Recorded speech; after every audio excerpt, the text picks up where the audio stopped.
Bismillahirrahmanirrahim. Qala mu'allif sallallahu alaihi wasallam. Dan setengah daripada yang dikhabarkan oleh baginda sallallahu alaihi wasallam, setengah daripada barang yang dikhabarkan oleh Nabi kita sallallahu alaihi wasallam adalah bagi Allah Subhanahu wa taala itu beberapa kitab, dan adalah diturunkan Allah SWT daripada langit dengan lafaz yang baharu daripada Lauh Mahfuz atau daripada lidah malaikat. 104 buah kitab jumlahnya, kitab yang besar. Dan kata kil ay waqala ba'dhum, kata setengah ulama, lebih lagi seperti yang telah tersebut dahulu. Penurunan kitab, wa nazzalna 'alaikal kitaba tibyanan likulli syai'in wa hudan wa rahmah. Kami turunkan kitab kepada kamu ya Muhammad sallallahu alaihi wasallam, tibyanan likulli syai'in wa hudan wa rahmah, memberikan penjelasan, pendedahan, dan membawa hudan, petunjuk, dan sekaligus membawa rahmat. Itu di antara penurunan kitab yang diturunkan oleh Allah Ta'ala, memberikan penyelesaian, jawapan dalam semua permasalahan individunya, keluarganya, masyarakatnya, negaranya, dunianya, akhirat, semua lengkap. Yang pertama 10 buah kitab bagi Nabi Adam AS. Yang kedua dan 50 kepada Nabi Sis. Yang ketiga 30 kepada Nabi Idris alaihi wassalam. Dan 10 buah kitab pada Nabi Musa dahulu daripada Taurat. Dan kelima Zabur kepada Nabi Daud alaihi salam. Dan keenam Injil kepada Nabi Isa alaihi salam. Dan ketujuh Al-Quran buat Nabi besar kita Muhammad sallallahu alaihi wasallam, afdalul makhluqat innal itlaq. Di mana semua kitab ini terkandung dalam Al-Quran Al-Karim. Maka yang lain daripada 4 kitab ini dinamakan dia suhuf. Yang besar ialah telah 4, Quran, Taurat, Injil, Zabur. Yang lain dipanggil lambaran-lambaran.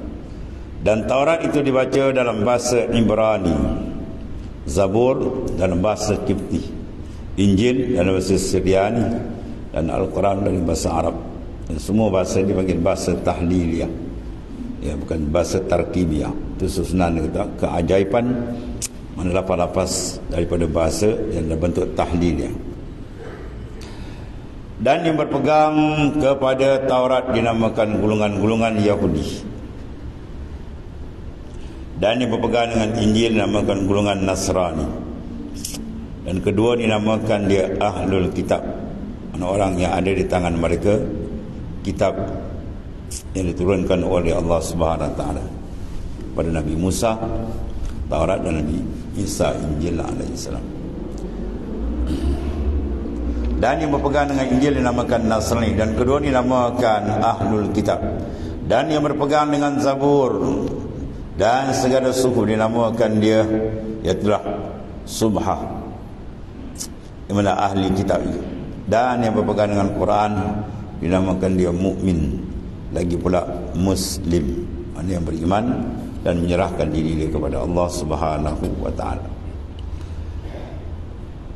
Faidatun, satu faedah adalah perhimpunan barang yang di dalam Quran daripada ayatnya itu 6,660 ayat. Qaul Mu'tamad 6,236 ayat. Qaul yang Mu'tamad 6236. 1000 daripadanya amar. 1000 daripada ayat Al-Quran berbentuk amar. Al-amr mana arahan. 1000 nahyun makna larangan. 1000 wa'dun janji yang baik. 1000 wa'id makna janji azab, janji menyeksakan. dan 1000 ibaratul amsal, ya perbandingan ibarat, ya setengah dan setengah, dan setengahnya dari 1000 kisah khabar, dan 500 hukum halal dan haram, dan 100 doa tasbih, dan 60 6 dipanggil nasih dan mansuh. 66 itulah berhubung dengan ayat nasih dan mansuh. Ada ayat yang dimenasah dipanggil nasih, adapun yang dimansuhkan maknanya hukum dia. Jadi itulah makna kesimpulan sedikit berhubung dengan masalah kedudukan Al-Quran yang diturunkan oleh Allah Subhanahu Wa Taala. Dan setengahnya ia menghabarkan hari kiamat, lagi akan datang hari di mana manusia bangkit, yaumul ba'as, bangkit daripada alam barzah mereka, dan ditiupkan sangkakala.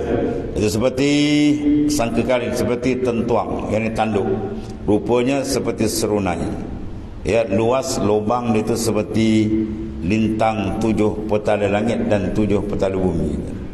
Macam mana kita nak banding besar dia punya ruang tentuang, 7 lapis langit, 7 lapis bumi itu. Nak tiup, nak bagi apa? Berlakunya suasana besar kiamat. Habis riwayat hidup umur di dunia. Allah.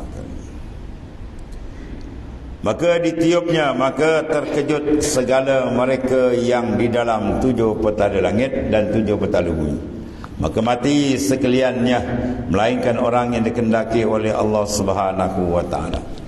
Kemudian maka berfirman Allah Subhanahu Wa Taala, siapa yang tinggal hari ini, ya hai malakul maut, maka maut dia tak mati lagi, dia tukar ambil nyawa orang, dan dia terlebih mengetahui, maka sembahnya hai Tuhanku, tinggal hamba-Mu yang hina ini.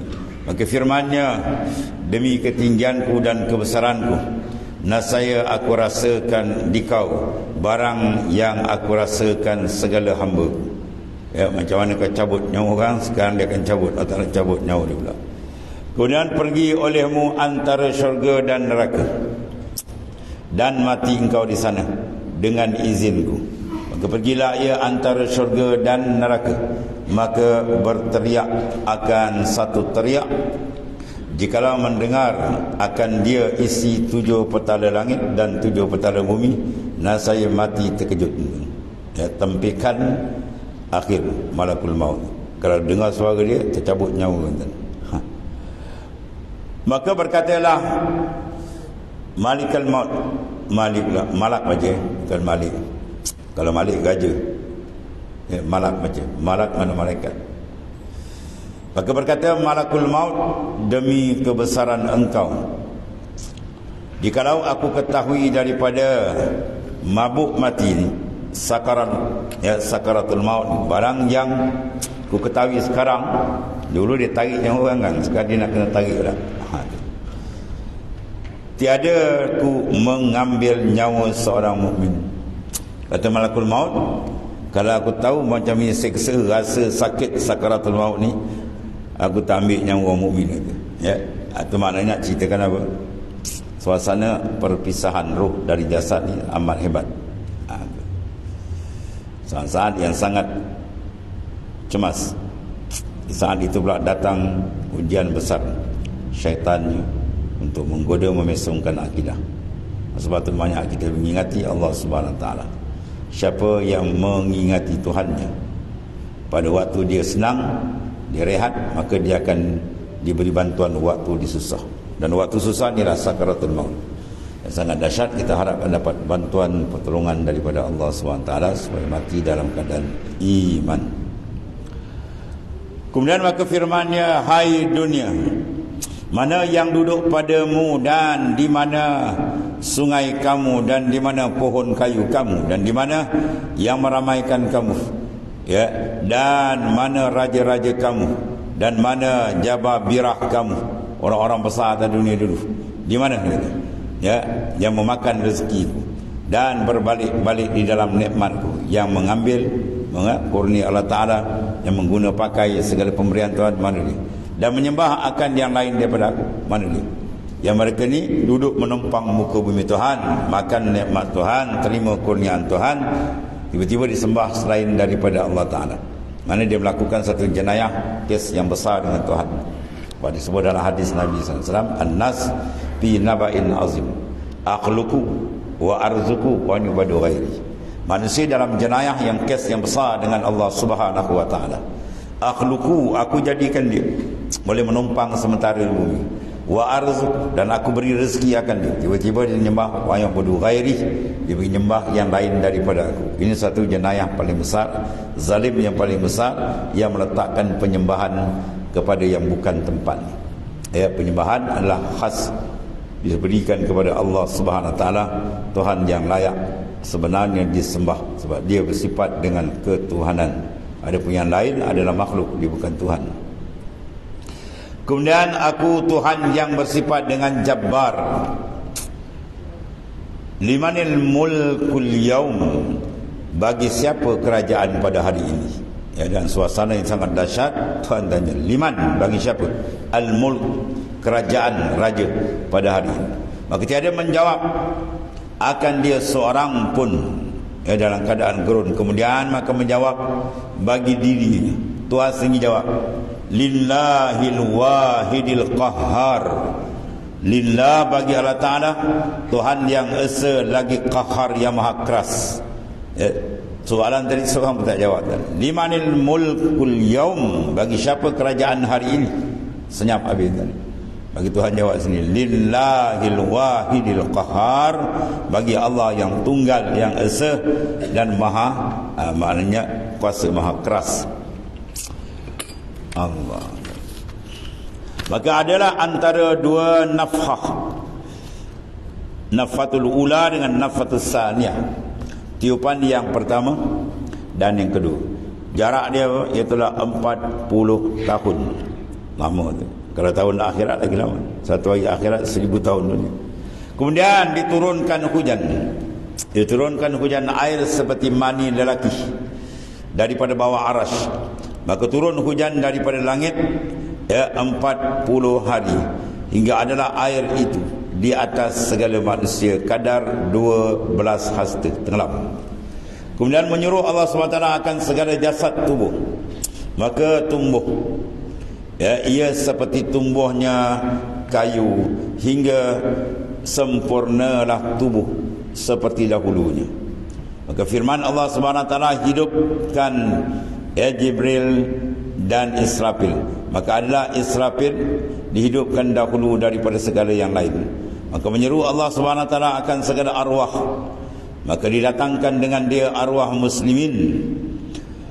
Baginya nur, dia ada nur cahaya, dan yang lain gelap, mana kelam.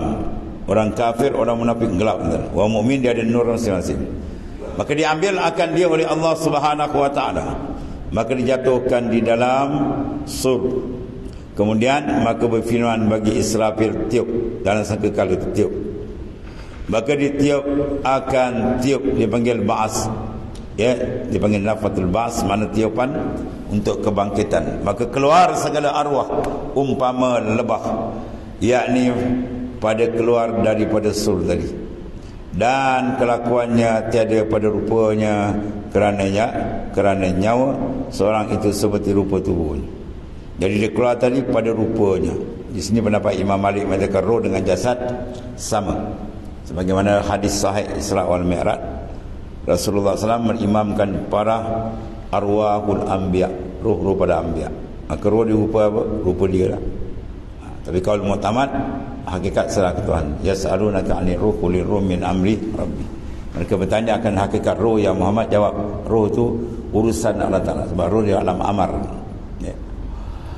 Habis itu. Jadi dia rupa tadi, rupa dia Allah. Maka memenuh ia antara langit dan bumi. Maka firman-Nya, kembali oleh kamu tiap-tiap seorang kepada jasadnya. Maka masuklah segala arwah, roh tu, hakikat insan, diri dia, di dalam bumi kepada jasadnya yang duniawiyah, dengan ainnya dan arat, dengan diri dia dan sifat sekali. Maka berjalanlah ia kepada segala jasadnya. Kemudian maka pecah bumi. Maka pertama-tama orang yang pecah bumi, mana terbelah bumi, keluar daripadanya itulah Nabi besar kita Muhammad sallallahu alaihi wasallam. Maka keluarlah bersegera kepada Tuhannya. Maka inilah pertama-tama hari kiamat, mana hari bangkit semula. Pada hari sangkakala hingga tetap isi syurga masuk ke syurga dan isi neraka ke dalam neraka. Dan inilah akhir, ya, sebab dinamakan dia Yaumul Akhir. Kerana tiada malam kemudian daripadanya. Dan tiada sedikit berhubung dengan masalah Yaumul Ba'as, hari kebangkitan, yang merupakan satu daripada yang sangat besar yang akan dialami oleh semua insan. Kemohon pertolongan kepada Allah supaya kita selamat di sana.